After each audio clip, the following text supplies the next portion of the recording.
وہ بدبخت عورت جس نے امام حسن علیہ السلام کو زہر دیا، وہ عورت کون تھی، اس کے باپ کا نام کیا تھا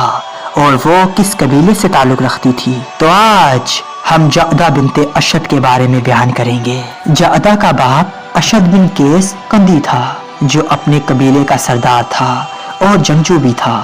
یہ شخص حیات پیغمبر صلی اللہ علیہ وآلہ وسلم کے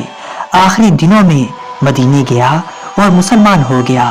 اور اس کے بعد مسلمانوں کے درمیان اپنا مقام بنانے کی کوشش میں لگ گیا، لہٰذا اس نے بہر صورت خود کو پیغمبر سے منسوب کرنا چاہا۔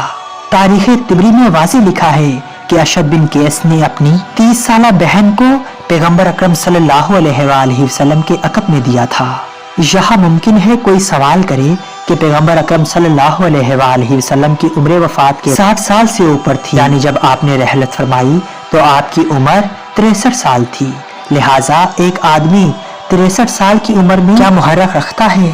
کہ جب اشد بن قیس اپنی 30 سالہ بہن انہیں دے تو وہ قبول کر لیں؟ اس کا جواب یہ ہے کہ پیغمبر اکرم صلی اللہ علیہ وآلہ وسلم کے اخلاق حسنہ کی علامت ہے کہ جو بھی کوئی ہدیہ دیتا تھا آپ اسے قبول کرتے تھے، حتیٰ کہ آپ کی طرف منسوب ایک جملے میں آیا ہے کہ آپ ہدیہ نہیں لٹایا کرتے تھے۔ بہرحال یہی معاملہ کوفے میں امیر المومنین کے ساتھ پیش آیا۔ امام حسن علیہ السلام نے کوفہ جانے سے پہلے حضرت شہر بانو کی بہن شاہ زانان سے شادی کر رکھی تھی۔ کتاب عیون اخبار الرضا میں ہے کہ امیر المومنین اور امام حسین علیہ السلام جنگ جمل کے لیے بصرہ پہنچے اور ایک آدھا دن میں انہوں نے بصرہ کو فتح کر لیا۔ اس کے بعد مدینے سے خبر پہنچی کہ امام حسین علیہ السلام کی بیوی واضح حمل کے دوران دنیا سے رخصت ہو گئی ہیں۔ صرف اسی فرق کے ساتھ امام حسین علیہ السلام کی زوجہ اور امام زین العابدین کی والدہ شہر بانو واضح حمل کے بعد دنیا سے رخصت ہوئیں، لیکن امام حسن علیہ السلام کی زوجہ شاہزانان واضح حمل سے پہلے ہی دنیا سے رخصت ہو گئی تھی۔ ادھر اشد بن قیس کے ساتھ یہ واقعہ پیش آیا کہ جب اس نے اپنی بہن کو رسول خدا صلی اللہ علیہ وآلہ وسلم کے عقد میں دیا اور مدینے سے یمن واپس گیا تاکہ اپنی بہن کو تیار کر کے مدینہ لے جائے، تو خبر پہنچی کہ رسول خدا صلی اللہ علیہ وآلہ وسلم دنیا سے رحلت فرما چکے ہیں۔ عجیب بات یہ تھی کہ وہ یہ خبر سنتے ہی مرتد ہو گیا۔ اس کے بعد جب مسلمانوں نے اشد پر لشکر کشی کی اور اس کی فوج کو تہس نہس کر ڈالا اور اسے گرفتار کر کے مدینہ لائے، اس کے بعد خلیفہ اول نے یمنیوں کی نسبت اپنی مہربانی کا اظہار کرتے ہوئے اس کے مرتد ہونے پر شرعی حد جاری نہیں کی، بلکہ اسے آزاد کر کے تاریخ میں ہے کہ کوفہ میں حضرت مسلم بن عقیل اور کربلا میں امام حسین علیہ السلام کے ساتھ جن لوگوں نے جنگ کی، ان میں اشد کے وہ بیٹے بھی تھے جو حضرت ابوبکر صدیق کی بہن سے تھے۔ خلیفہ سوم نے اشد بن قیس کو اپنا نمائندہ بنا کر آذربائیجان بھیجا ہوا تھا۔ امیر المومنین جب جنگ صفین کی تیاریاں کر رہے تھے تو انہوں نے یمنی قبیلوں کو اپنی طرف جذب کرنے کی کوشش کی، جبکہ ادھر معاویہ بھی اس کوشش میں تھا کہ انہیں اپنے لشکر میں شامل کرے، لہٰذا امیر المومنین نے اشد کو بلوایا۔ اشد نے اپنے قبیلے والوں کے ساتھ جلسہ کیا کہ وہ امام علی علیہ السلام کی طرف جائیں گے یا معاویہ کی طرف جائیں گے، عراق کے ساتھ رہیں گے یا شام کے ساتھ۔ ان میں سے ایک گروہ جن کے دلوں میں محبت اہل بیت تھی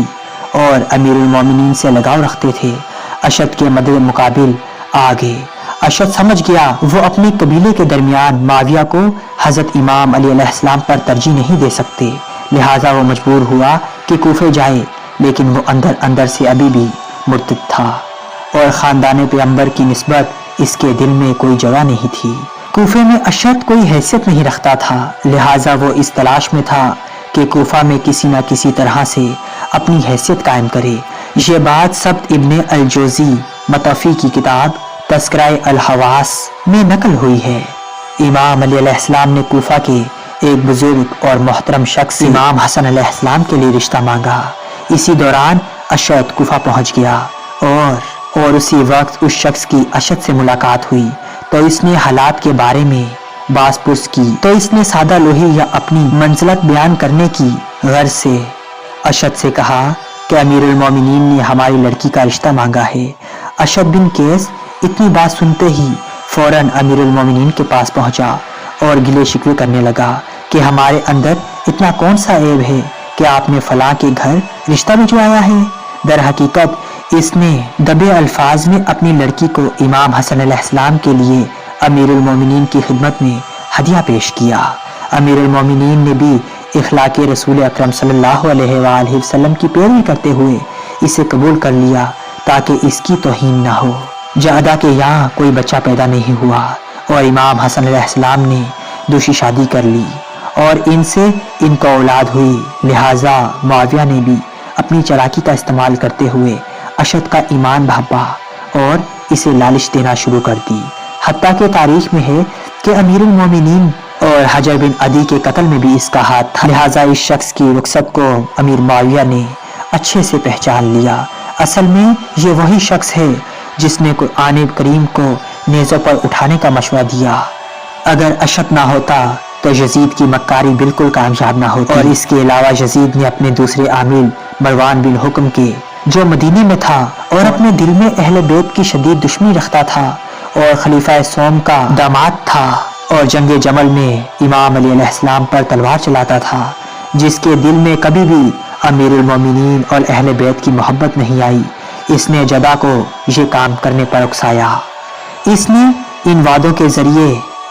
جو یزید نے اسے دیے تھے امام حسن علیہ السلام کو زہر دلوایا اور شہید کروایا،